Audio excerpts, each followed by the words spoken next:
Hola con todos y bienvenidos el día de hoy a este humilde, a este hermoso podcast, en el cual con su guapo anfitrión vamos a tocar temas muy delicados y a la vez muy importantes, por lo que tengo el día de hoy la fortuna de que me acompañen dos chicas de la Universidad Internacional del Ecuador.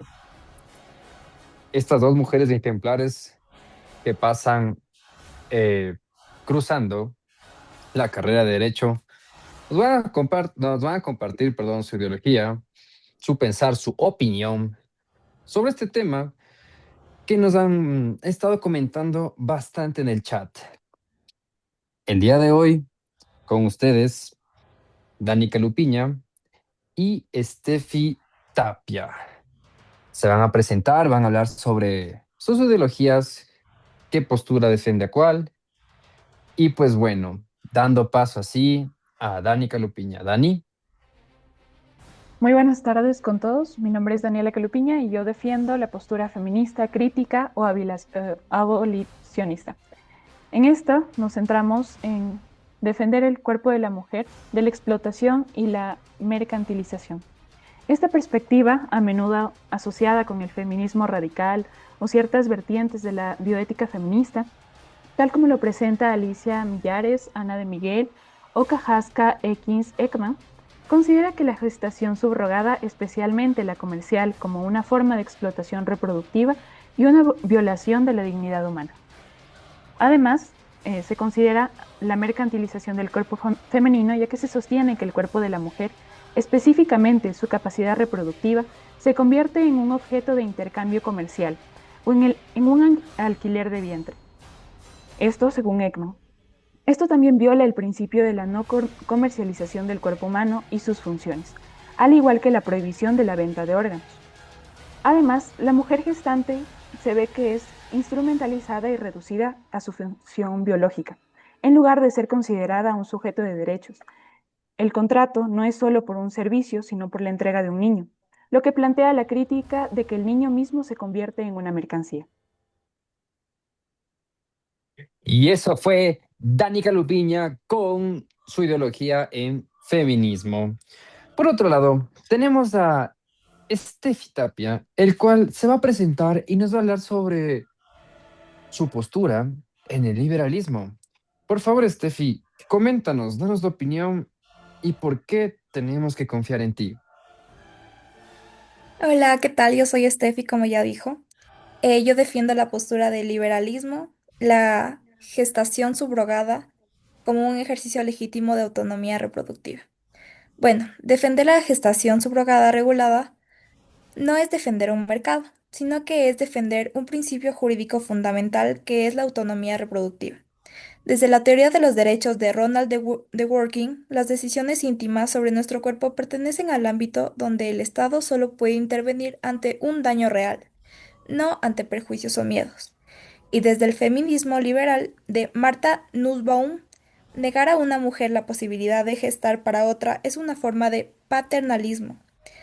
Es decir, que es asumir que el Estado sabe más que ella o qué hacer con su cuerpo. Por eso, lejos de la mercantilización, la maternidad, la subrogación, cuando está regulada con garantías, consentimientos, informado y supervisión ética, se convierte en una práctica que amplía las capacidades liberales de las mujeres. Mi posición es clara. Prohibir la subrogación no protege a las mujeres, las priva de una opción legítima y las expulsa hacia espacios sin derechos. Y eso fue chat Steffi Tapia con su ideología en el liberalismo. Pues bueno, el día de hoy, en este humilde podcast, nosotros, pues con el equipo de producción, hemos planificado hacer un debate. Para la gente que no entienda o no sabe el término debate, es en el cual nosotros vamos a hacer unas preguntas, no al aire, sino ya formuladas, hechas por producción mismo, en el cual las dos posturas van a tener mínimo de 1 a 2 minutos en el cual responder. Esto quiere decir que a base de estas preguntas vamos a tener unas réplicas en las cuales todos vamos a compartir nuestras opiniones, ver qué tal, preguntar en el chat cuál será la mejor opción. Y pues bueno, ese es el tema del día de hoy. Pasando a la primera pregunta, antes de pasar en esto, pues primero que nada quiero hacerles ver, recordar que estas preguntas más que nada tienen una duración de 2 minutos. Entonces va a empezar Dani Calupiña con la primera pregunta. Y dice, ¿la gestión subrogada convierte el cuerpo de la mujer en un objeto de intercambio comercial o constituye un ejercicio legítimo de autonomía sobre su capacidad reproductiva? Dani, tienes aproximadamente 2 minutos y corre reloj. Bueno, definitivamente sí, la gestación subrogada convierte el cuerpo de la mujer en un objeto de intercambio comercial y más específicamente instrumentaliza a la mujer gestante. Esto porque la filósofa feminista Catherine McKinnon en 1987, al analizar la opresión sexual, establece que la subordinación de la mujer se construye a través de la reducción de su persona a su sexo y su cuerpo. En la gestación subrogada se observa esta reducción que se aplica directamente a la capacidad uterina. Es decir, el cuerpo de la gestante es valorado y compensado únicamente por su función biológica. Filosóficamente se invoca también al principio kantiano de que el ser humano debe ser tratado siempre como un fin y nunca solamente como un medio. La gestión subrogada, por lo tanto, obliga a la mujer a ser un medio para el fin reproductivo de terceros. Por ejemplo, parejas que tengan dificultades al momento de concebir.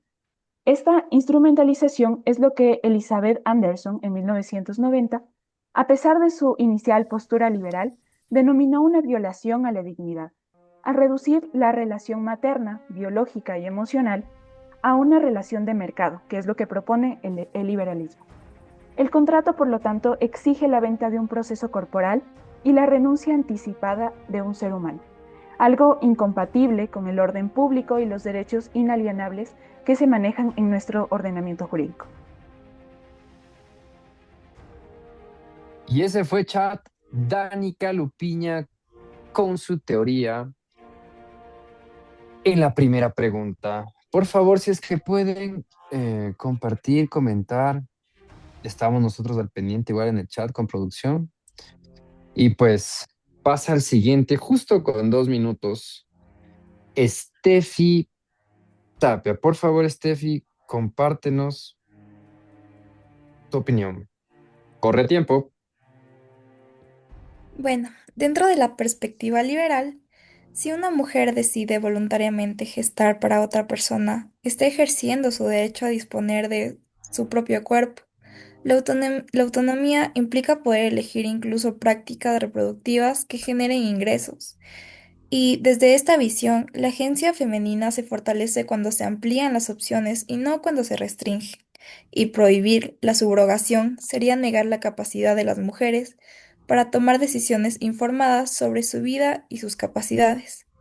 Y también asumir que necesitan protección paternalista frente a sus propias elecciones. Y ese fue chat Steffi con su otra opinión, la cual también las dos son válidas. Después de esto, veremos con producción qué postura es la indicada. Pasando a la segunda pregunta para las dos entidades, y dice así: ¿puede existir una gestación subrogada verdaderamente libre y no explotadora en sociedades atravesadas por desigualdades económicas y de género? Te doy la palabra, Dani. Tienes 2 minutos. Corre tiempo. Bueno, lamentablemente no. No puede existir una gestación subrogada verdaderamente libre y no explotadora en sociedades atravesadas por profundas desigualdades económicas y de género, como es la nuestra. La noción de consentimiento es un pilar de la defensa liberal, lamentablemente, pero el feminismo crítico, citando a autoras como Alicia Millares en 2018, lo desmonta al diferenciar la autonomía formal de la autonomía material. Es decir, la decisión de subrogar es una elección en el sentido pleno de la palabra, cuando está motivada por la necesidad económica. Se trata, por lo tanto, de una opción coaccionada por la estructura socioeconómica que se maneja, un chantaje a la pobreza, ya que generalmente las mujeres que se encuentran en situaciones vulnerables, son las que recurren a este tipo de prácticas, al prestar su cuerpo. La libertad contractual presupone, por lo tanto, la igualdad de las partes. Una premisa falsa en la gestación subrogada es que existe una simetría de poder evidente. Los ricos versus los pobres, los países desarrollados versus los países en desarrollo. La coacción no es solo la amenaza directa, sino la fuerza silenciosa de la privación material. Además, la filósofa sueca Kaxa X. Ekman, en 2013, argumentó que la gestación subrogada se inscribe en un sistema donde las mujeres pobres venden sus cuerpos porque no tienen otra cosa que vender, lo cual es la definición misma de la explotación estructural. Tiempo. Y eso fue Dani Calupiña. Vamos con Steffi. Steffi, por favor, tienes 2 minutos y corre tiempo.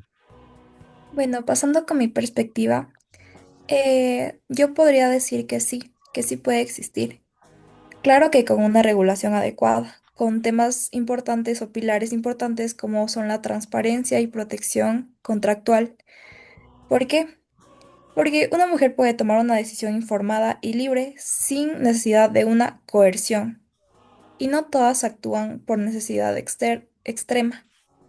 Claro que existen casos donde la motivación es cooperar con otras familias, tener una experiencia significativa o generar ingresos sin que exista explotación.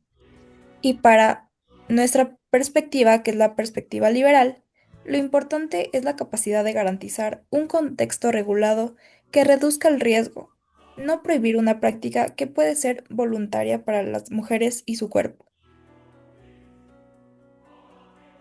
Bueno, chat, y eso fue Steffi con su otra postura. Por favor, estén comentando alguna inquietud, alguna duda, que las dos participantes están aquí para responder absolutamente todo. Y bueno, vamos a la tercera pregunta, producción, por favor, la cual dice, ¿la regulación de contratos de subrogación empodera a las mujeres garantizando sus derechos o normaliza la comercialización de funciones reproductivas? Aquí vamos a ponerle a Steffi para que inicie esta contraparte, ver qué tal, qué nos parece. Y pues, Steffi, tienes 2 minutazos, por favor, y corre tiempo. ¿Qué opinas? Listo. Respondiendo a tu pregunta, reglamentar empodera. ¿Por qué? Porque da derechos claros, protege la salud de la gestante y claro que previene abusos y permite acuerdos transparentes. La ausencia de regulación es lo que genera explotación. La regulación establece límites, derechos médicos, asesoría legal y claro que mecanismos de control que permiten un proceso, por decirlo más seguro. Para esta visión, un mercado sin reglas sí puede ser peligroso, claro que puede ser peligroso, pero un marco legal bien diseñado fortalece la autonomía y evita que la gestante quede desprotegida. Gracias, Steffi, por tu respuesta. Pasando por el otro lado con Dani. Cuéntanos, Dani, ¿qué opinas? ¿Qué piensas sobre esta pregunta muy peculiar? La verdad me llamó la atención, pues quisiera saber qué tienes para el día de hoy con nosotros. Y comienza tiempo. Bueno, desde mi perspectiva, la regulación de contratos de subrogación lamentablemente normaliza la comercialización de las funciones reproductivas en lugar de empoderar a las mujeres, ya que el derecho tiene la capacidad de institucionalizar y legitimar prácticas sociales. Al regular la gestación subrogada, el Estado no está protegiendo a la mujer, sino validando el principio de que la capacidad de gestar es una mercancía transable. Esto, como advierte el feminismo abolicionista, Es un paso atrás en la lucha por la dignidad corporal. El problema ético también aquí radica, no solamente radica en las condiciones del contrato, como por ejemplo si el pago es justo o las condiciones médicas son buenas, sino en el objeto ilícito del contrato. Esto es la compra de un proceso vital y la entrega de un niño. La regulación, por lo tanto, si bien podría mitigar los abusos más flagrantes de la clandestinidad, termina al final por legitimar la raíz de la explotación al poner un precio a la función reproductiva de la mujer. Gracias, Dani, por tu respuesta. Recuerden, chat, que aquí estamos para escucharles y responder todas sus dudas. Vamos a la pregunta 4, producción 4 de 7, el cual nos dice, ¿deben los derechos reproductivos incluir la posibilidad de gestar para otros como una elección personal? ¿O ese límite es necesario para evitar la instrumentalización del cuerpo femenino? Steffi, cuéntanos, ¿qué opinas sobre este tema? ¿Está bien? ¿Está mal? Danos una pizca de sabiduría, por favor. Y tienes 2 minutitos para responder. Corre tiempo, producción. Adelante. Bueno, la libertad reproductiva debe incluir la posibilidad de gestar para otros como una opción personal y autónoma, claro. Y negar esta opción sería paternalista, porque asumiría que la mujer no puede tomar decisiones sobre su propio cuerpo de manera responsable. Y la perspectiva liberal enfatiza que la autonomía real se expresa en la capacidad de decidir incluso sobre actividades que generan ingresos o también implica funciones reproductivas, mientras exista mecanismos de regulación, consentimiento informado y protección jurídica. La subrogación es un derecho legítimo dentro del marco de la libertad individual y la dignidad humana. Gracias, Steffi, por tu respuesta. Pasamos a la otra parte con Dani. Cuéntanos, Dani, ¿qué opinas? ¿Qué piensas sobre este tema tan delicado? Y pues corre tiempo.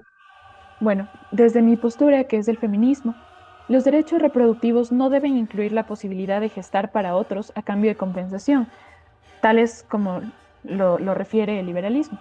Y ese límite precisamente es necesario para evitar la instrumentalización del cuerpo femenino.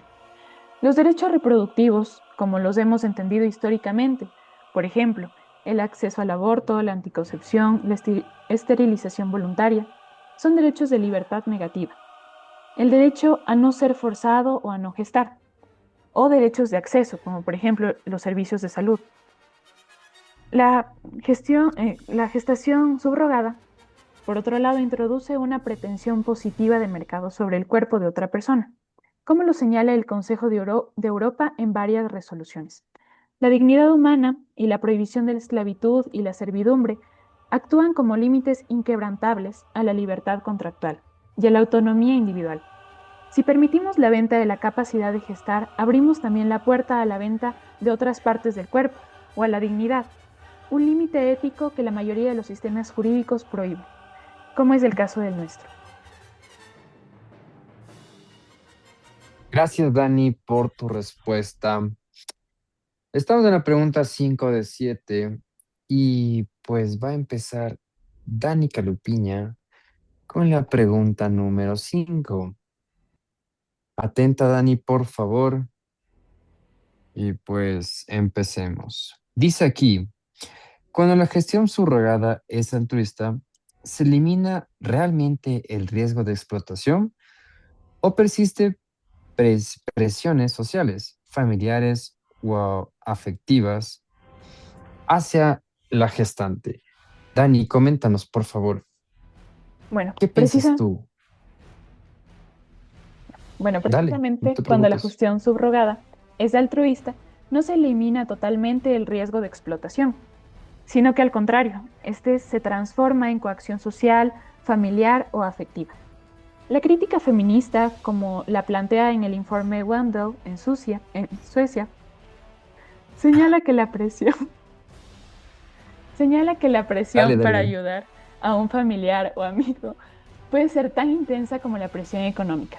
La gestante altruista asume todos los riesgos físicos, de salud y psicológicos del embarazo y del parto, más la potencial carga emocional de entregar al niño, pero sin la compensación que al menos reconocería el sacrificio. Se perpetúa también el mito del sacrificio femenino y se explota el rol social de la mujer como cuidadora y reproductora, incluso en detrimento de su propia integridad.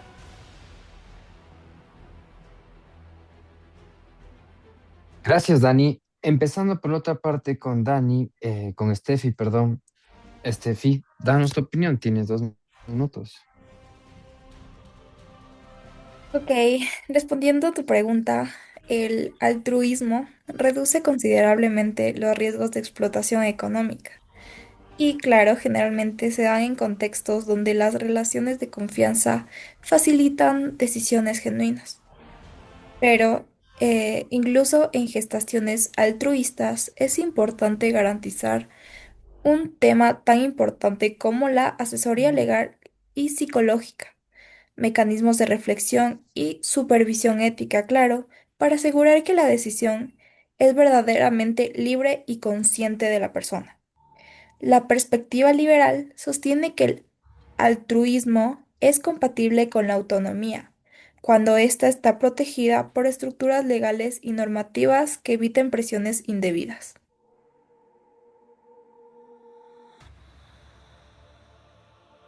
Gracias, Steffi. Pasando a la penúltima pregunta, chat, vamos a la pregunta número 6, el cual nos va a contestar Dani. Nos dice, la demanda internacional de subrogación por parte de parejas de países ricos genera nuevas formas de colonialismo reproductivo hacia mujeres de países con menos recursos. Dani, coméntanos, ¿qué piensas tú? Bueno, sí, la demanda internacional de la subrogación genera nuevas y evidentes formas de colonialismo reproductivo. Esta es una de las críticas más sólidas y globalmente reconocidas. El fenómeno transnacional es una manifestación global de la desigualdad. Parejas ricas del norte global, como por ejemplo Canadá o Estados Unidos, incluso de Europa, externalizan la carga reproductiva. En esto se consideran los riesgos físicos, el dolor y la disociación emocional del embarazo a mujeres de países empobrecidos, como el sur global, que aquí se considera África o América del Sur, que carecen de la protección social y jurídica necesaria.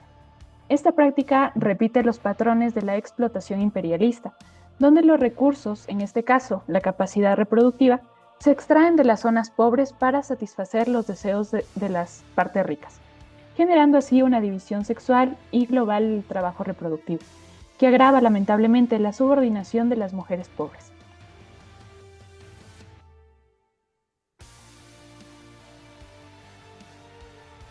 Gracias, Dani. Pasando con Steffi. Steffi, danos tu información, por favor. Listo. Aunque existen riesgos reales, sí, porque los existen, la subrogación internacional no necesariamente debe implicar colonialismo reproductivo si se establecen normas internacionales o regulación ética, transparencia, compensación justa y vigilancia de derechos. Desde esta perspectiva, prohibir la subrogación internacional cierra una opción importante y legítima a quienes voluntariamente desean participar, y no elimina la demanda, solo la lleva a mercados clandestinos. Algunos proponen marcos internacionales de regulación que protegen los derechos de las gestantes, lim- limiten, limiten abusos, que aseguren la salud, combatan la intermediación abusiva y garanticen contratos éticos. Entonces, en este contexto, la subrogación puede convertirse en una forma legítima de cooperación reproductiva internacional, con respeto a la dignidad y la autonomía de todas las partes. Gracias, Steffi, por esa respuesta. Bueno, chat, pasando a la última pregunta y aquí se viene la réplica, lo que le gusta a la gente, lo que vino a la gente a ver, cómo estas dos peculiares estudiantes de la OID se van a insultar, se van a hablar, se van a discutir sobre quién tiene la razón. Pues bueno, empecemos por la pregunta 7. La última nos dice, ¿qué debe priorizar un Estado? ¿Proteger a las mujeres potencialmente vulnerables frente al mercado reproductivo o garantizar la libertad contractual de adultos que consienten? Por favor, Dani, coméntanos. Listo. El Estado debe priorizar proteger a las mujeres potencialmente vulnerables frente al mercado reproductivo. Porque en un conflicto entre un derecho individual, como es la libertad contractual o el deseo reproductivo de ciertas parejas o personas, y la reproducción de un colectivo estructuralmente vulnerable, como lo son las mujeres pobres frente al mercado de la gestación, el Estado, como garante de la justicia social y principal obligado de la protección de derechos y la igualdad material, debe inclinarse por la protección de las mujeres. Este principio no solamente se basa en la cláusula de no discriminación y el deber estatal de intervención contra la explotación. El permitir que el libre consentimiento, en un contexto de coacción económica, es abdicar de su responsabilidad social y legalizar una relación de dominio.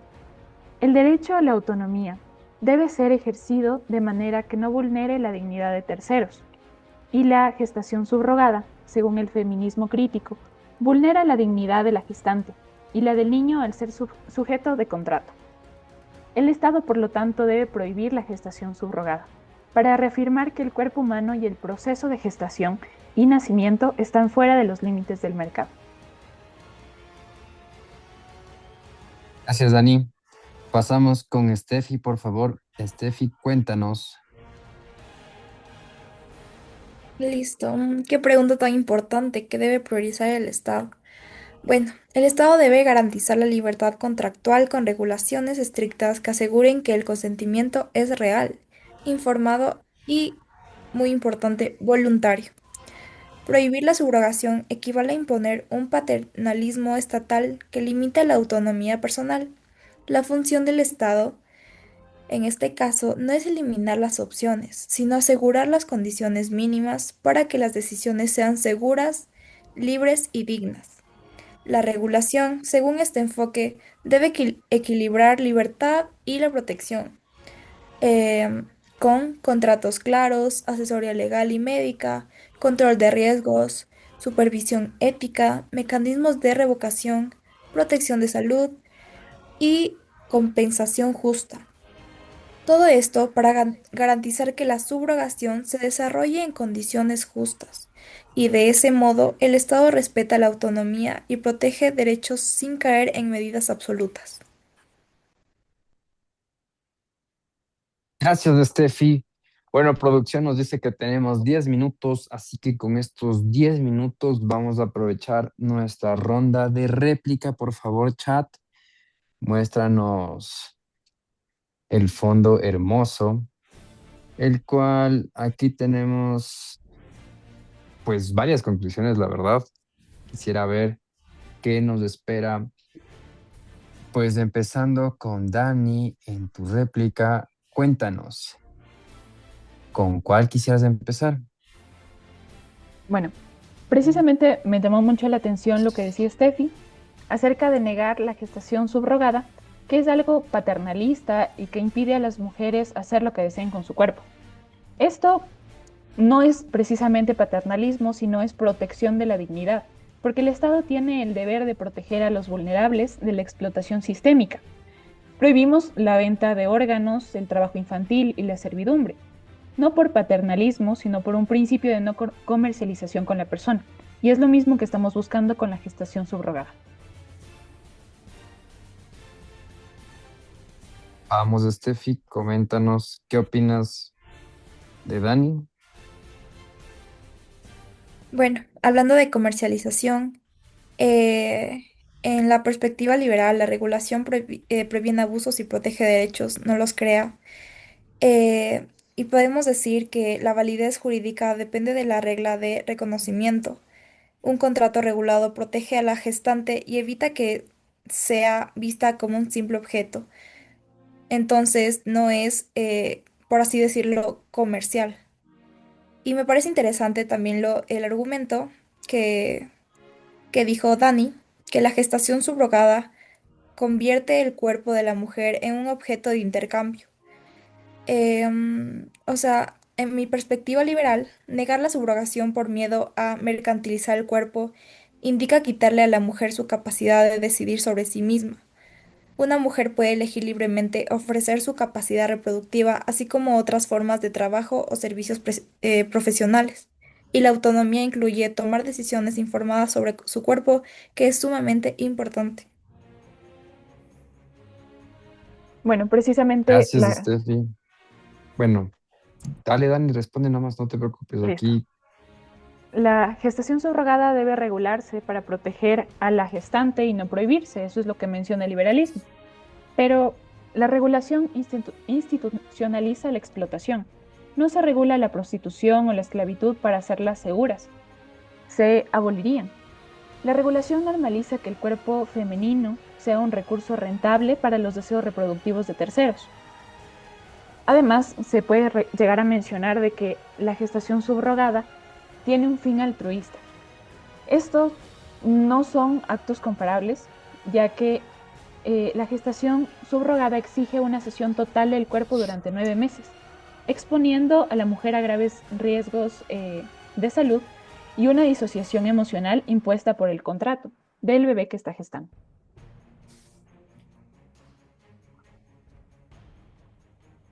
¿algo que comentar, Steffi? Bueno, me comentaste que la subrogación debería ser solo altruista, algo así. Y, o sea, a mí me parece que la autonomía no desaparece por el pago. Una mujer puede elegir voluntariamente recibir compensación por su tiempo, esfuerzo y, claro, por el riesgo que corre, sin que eso signifique que su cuerpo sea mercancía. A comparación con otros trabajos, muchos trabajos implican riesgos físicos o emocionales y reciben remuneración. La compensación por gestación es algo similar, porque se paga por el servicio y no por vender a la mujer, por así decirlo. Además que el altruismo no siempre es viable, ya que limitar la subrogación solo al altruismo reduce opciones importantes y puede excluir a mujeres que necesitan ingresos. Y claro que la ética depende del consentimiento informado y la regulación, y no de la ausencia de pago. Bueno, Bueno, damos paso a la última réplica. Empieza Dani, por favor. el altruismo no elimina el riesgo de coacción, simplemente introduce la presión social, familiar y afectiva, explotando el rol tradicional de la mujer como cuidadora y sacrificadora, sin compensación alguna de los riesgos de salud que asume.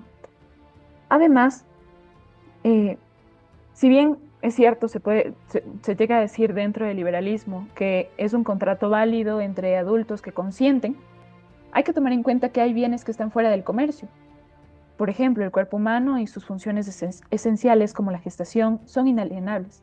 Por lo tanto, el contrato no es por un servicio, sino por la instrumentalización del cuerpo y la entrega de un ser humano, lo cual es un objeto ilícito.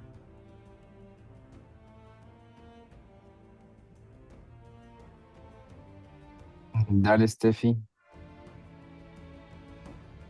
Listo. Respondiendo a tu argumento, eh, se puede decir que no es un bien, es un servicio voluntario. La subrogación no vende al niño ni al cuerpo de la mujer, sino que se pacta en un servicio de gestación. O sea, que llevan en sí un consentimiento informado. Lo que se remunera es el tiempo, el cuidado y el esfuerzo de la gestante, como en otros trabajos especializados o riesgosos. Y claro que la regulación protege la ética. Cuando existe un marco legal que garantice derechos, salud y consentimiento, el contrato es legítimo y no se considera ilícito. Aunque involucre remuneración, lo ilegal sería explotar o coaccionar, pero no pasa en esto.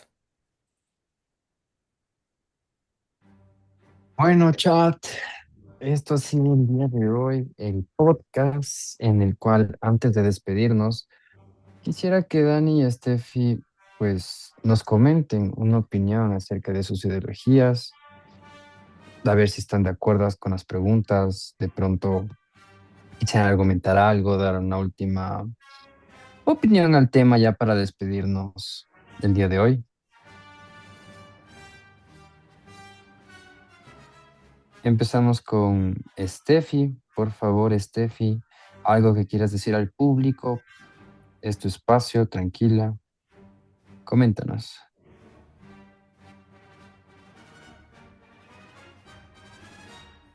Sí, listo.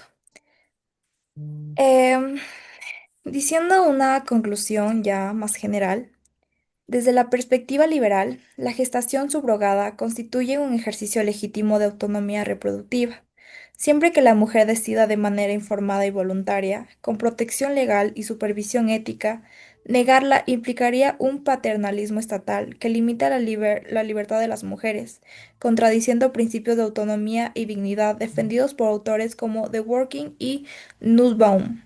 La regulación adecuada, contratos claros, asesoría médica y psicológica, compensación justa y mecanismos de protección permite equilibrar autonomía y seguridad, reduciendo riesgos de explotación y garantizando derechos tanto de gestante como de quien buscan formar una familia. Incluso en contextos internacionales, la regulación protege la libertad de decisión sin generar relaciones de subordinación o explotación. Y sin olvidar que la subrogación bien regulada es una opción consciente, segura y ética, que respeta la autonomía de la mujer, fortalece sus derechos reproductivos y permite un ejercicio responsable de la libertad individual, sin convertir su cuerpo en un mero objeto de mercado. Bueno, por mi parte, la gestación subrogada no es un simple conflicto de libertades individuales, sino es una cuestión de justicia social y de derechos humanos. El feminismo crítico exige que el Estado cumpla su deber fundamental de proteger a los más vulnerables en lugar de facilitar un mercado que prospera gracias a su vulnerabilidad. Por lo tanto, tendríamos que cuestionarnos. ¿Hay límites éticos y jurídicos a lo que el dinero puede comprar o permitiremos que el mercado penetre y colonice el último reducto de la experiencia humana, que es la creación de la vida? Es algo a reflexionar. Gracias. Y bueno, con todos, muchas gracias por sus partes. Dani, Steffi, fue un placer tenerlos aquí en el podcast del día de hoy. Y no se olviden, cada jueves 8 p.m. tendremos